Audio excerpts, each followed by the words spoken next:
1, 2, 3, come on!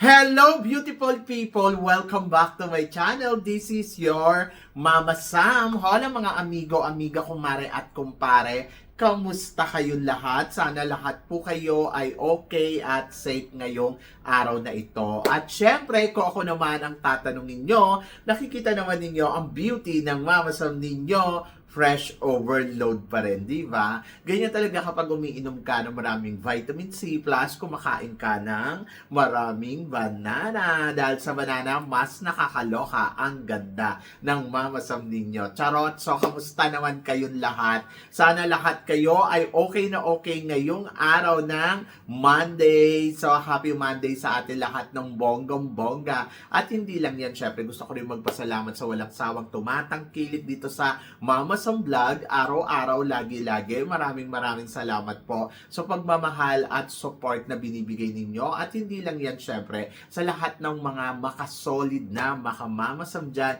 na laging bumibida dito at talagang sumusubaybay araw-araw, lagi-lagi. Maraming salamat guys sa inyong lahat. Kaya naman ngayong araw na to, marami akong hatid na chika sa inyo na talaga naman, oh my gosh, magtataas ang kilay ninyo ng bonggang-bongga sa mga pag-uusapan natin ngayon. Kaya guys, wag na nating patagalin ang ating mga chika. Para sa una nating chika, ito nga pambato ng Mr. Thailand sa supranational.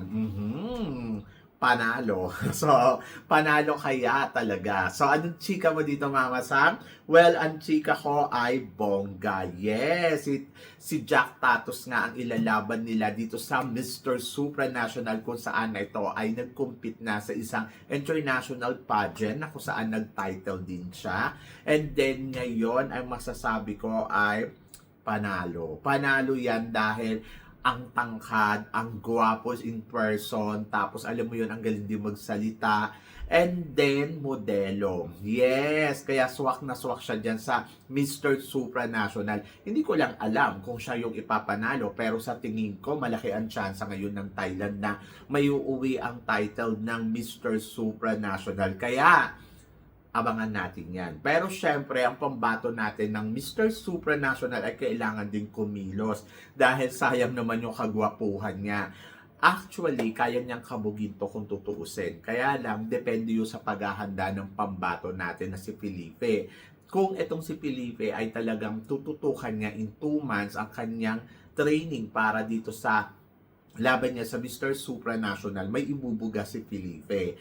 Pero kung hindi siya maghahanda at aasa na lang siya sa kagwapuhan niya at sa physical na kaanyuan niya na ang feeling niya ay magta-title siya, maaaring maligwak siya ng pambato ng Thailand. Kasi ang pambato ng Thailand ay talagang matindi. Kumbaga parang marunong yan pagdating sa pageant. Kaya ang akin, sana si Felipe kumilos din at maghanda para sa Mr. Supranational. Ayun lang.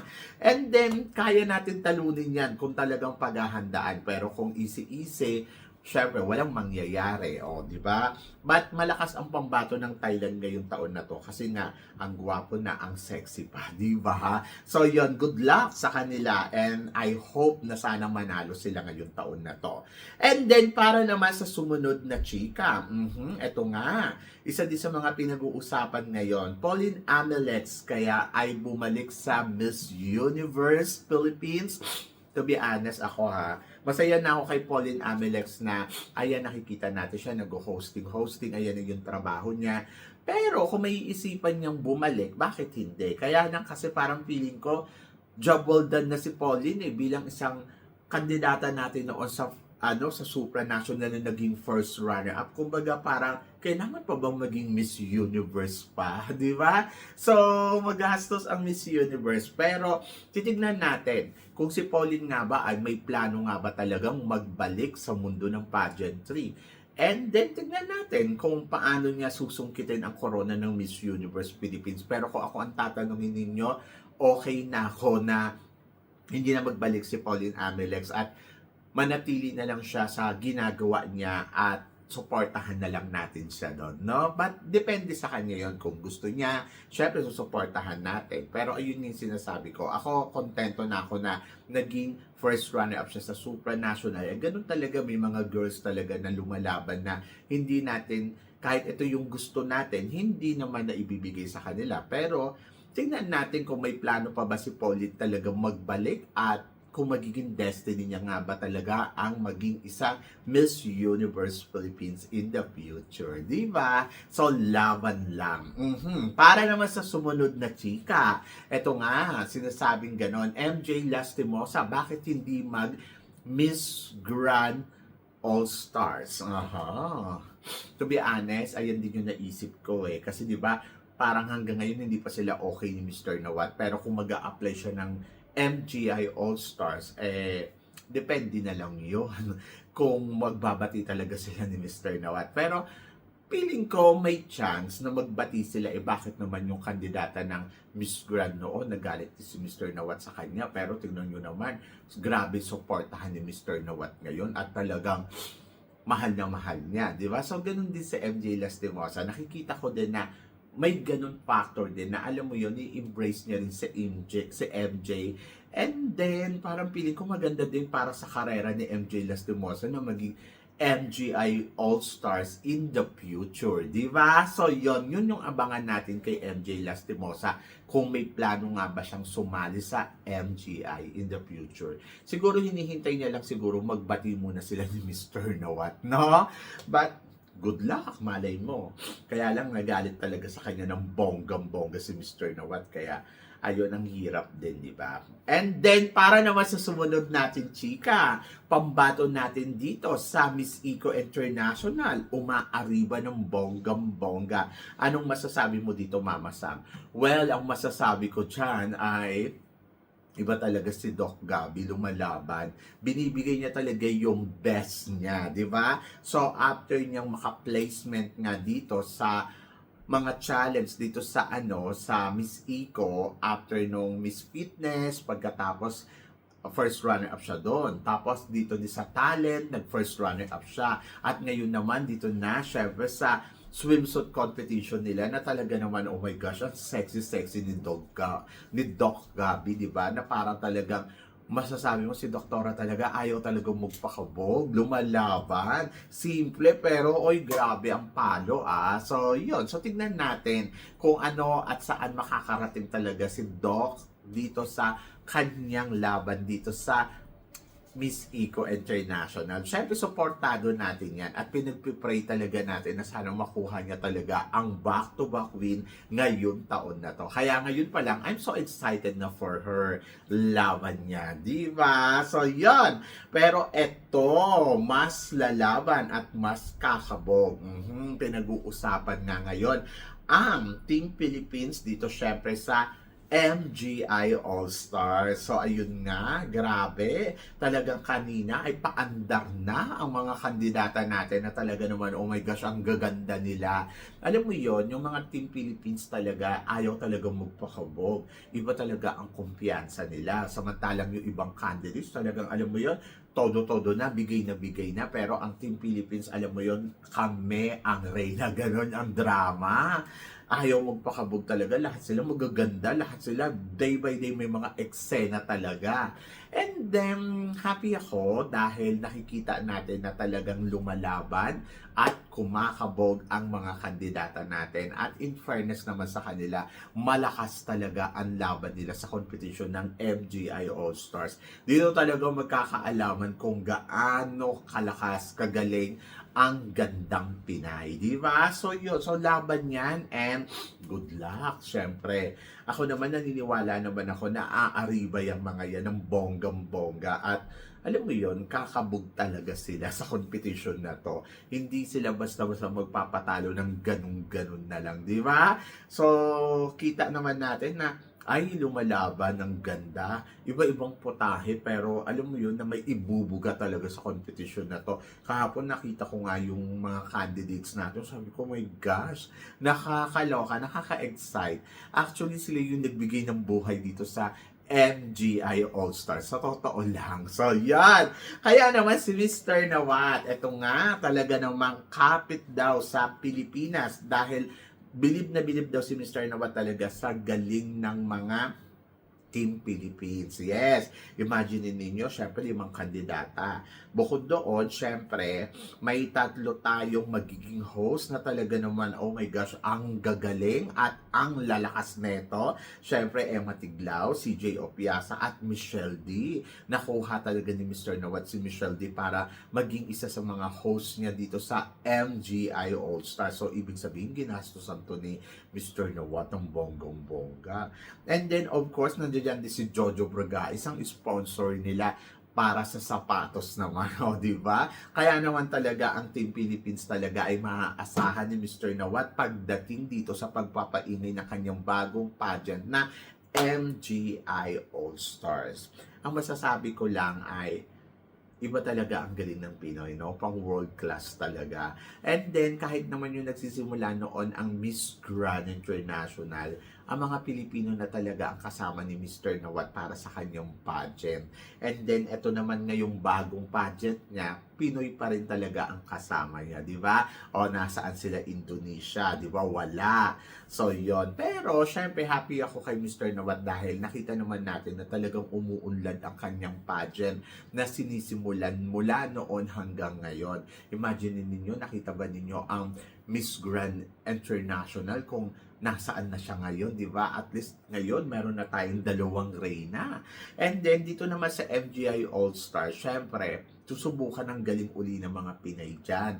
And then, ayun, happy naman ako kasi tayo ang kasama ni Mr. Nawat sa pagsisimula ng kanyang bagong pageant. So, iba talaga, laban yan at naniniwala ako na panalo yan, di ba? So, yon. So, wish all the best and let's see and good luck. And then, of course, para naman sa sumunod natin, chika, eto nga si Pusha nga, nako, dumating na kahapon at nag-ayuda daw ng dry mango. Ano chika mo dito, Mama Sam? Nangangampanya ba to? So, yon. Ako naman, hindi ko na siya naabutan yesterday. Actually, waiting ako sa beauty niya. Pero may mga supporters siya doon na talagang nagpuntahan sa Ate Malena. Ando doon talaga at todo support talaga para kay Pusha. And then ako naman si Pusha, syempre, ibang eksena niya to. Oho. Kung kahapon si Kaylin, nakita naman ninyo si Kaylin talaga, nagpa-Jollibee talaga. Ay, may kukunin ako. Oh, diba? So, anong gusto ninyo? Oh, bongga. Ito yung dala-dala ni Kaylin kahapon. Ang laman nito ay laruan. Hindi siya, tawag dito. Hindi talaga siya pagkain. Kala ko nga Jollibee, bawal daw. Bawal daw sa airport. Kaya, ganito na lang ang ibinigay niya. O, diba? Kaya ako naman ay very happy kasi nakita ko si Jollibee, o, di ba? So, kahapon si Kaylin, talagang panalo talaga ang eksena niya doon. Tumatak talaga siya sa lahat na, ay, Jollibee, pag nakikita tuloy siya, si Jollibee. Pero, kung iisipin mo, parang katawa-tawa sa iba, pero, ay, nako, in fairness naman sa mga kandidata natin, talagang gumagawa talaga sila ng paraan para maka-eksena at mapansin sa competition na to. Lalo na si Kaylin, oh my gosh, sobrang nabaitan ako sa taong to. Iba yung niya, yung vibes niya, magaang siyang kasama, hindi siya nega. Alam mo yon? Sobrang panalo. Kaya natuwa talaga ako sa kanya yesterday. Kaya I wish na sana naman masuportahan natin siya ng bonggang-bongga at alam mo yon, mailaban niya ng maayos talaga ang Pilipinas sa competition na to. Pero kasi feeling ko pasabog talaga si ate girl. Ang kailangan lang natin gawin ay suportahan siya. Yon.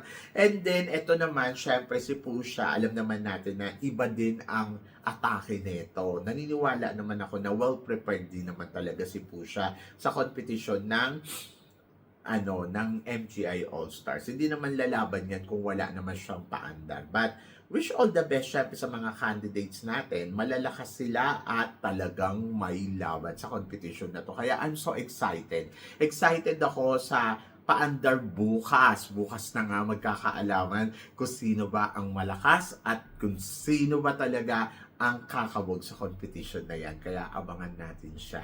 So, good luck sa mga girls natin. And then, ito para sa sumunod na chika, sabing ganon, tingin mo ba Mama Sam, matinding magkatapat dito ay si Colombia na si Vanessa Fulgarin at saka si Gassini Ganados? To be honest, hindi ko pa alam. Bukas natin malalaman. But for now, nakikita ko, yes, silang dalawa. May naiisip pa nga ako na baka mag-last two standing dito, Philippines and Colombia.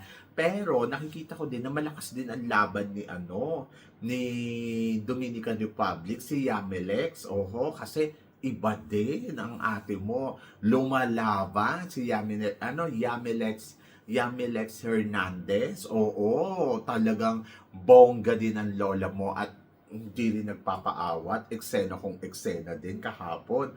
So, iba din yung dating niya eh. So, isa din siya sa matuturin nating malakas. Pero, possible na parang magiging Miss Universe to noong 2015 na stand ng Colombia at saka Philippines. Yes! Ganon! Hindi imposible na mangyari yan dito sa MGI All-Stars. Kaya I'm so excited talaga. Kasi si Gassini talagang may laban talaga siya. Iba din talaga ang ni Gassini Ganados. Kaya looking forward ako. Pero kasi si Gassini kasi, hindi ko alam kung siya ba ang tatanghalin. Malalaman natin yan very soon, di ba? But for now, nakikita ko, yes, may laban si Gassini Ganados. And then, para sa sumunod na chika, ito na nga, sabi ganon, ibigay kaya kay Gassini ang corona ng MGI All-Stars. Anong chika mo dito, Mama Sam? Alam niyo, sa totoo lang, syempre na-excite ako. Pero parang gusto ko sa kanya ibigay itong Jollibee, charot. So, yun. Syempre, happy ako for, tawag dito, for Gassini, syempre, di ba? Parang, I felt na parang, iba yung dating, iba yung laban. Pero, nandoon ako na parang, sige, tignan natin, kung sa kanya nga ibibigay ni Mr. Nawat. Kasi sa totoo lang, dito nga sa competition, marami din namang mga magaganda at magagaling na kandidata. Like example, Tarina Botes ng Thailand, pwede yan pumasok sa top 5. At hindi imposible na talagang pumwesto yan ng bonggang-bongga. Si Colombia, si Vanessa, iba din ang dating ni Vanessa. Talagang palaban din yesterday. Ikala mo, siya na yung nanalo, di ba? Tapos, andyan din na hindi rin nagpapakabog si Dominican Republic, si Yamilex nga, na parang kung iisipin mo, sobrang ang lakas din nung dating. So, 3 na. Siyempre, isama natin si Philippines. Si Philippines talagang hindi rin magpapakabog. Ang isa sa mga malakas na pambato natin, pagdating sa Philippines, naniniwala ako, it's Gassini Ganados talaga. Si Gassini Ganados talaga ang pinaka black belter ba kung tawagin. So sa atin dito sa competition na to, siya talaga yung nakikita ko, I think, maggagasini to. Ganon. And then, bukod kay Gassini, sino pa ba? Siyempre, baka pumasok din yung sa Europe, di ba? Malakas din yon, iba din yung dating nun. Si Gana, actually matalino si Gana, pero hindi rin ako nagagandahan ngayon kay Gana. Parang iba yung, mas gusto ko yung presensya niya noon. Nung siya, lumabas siya ng Miss Grand.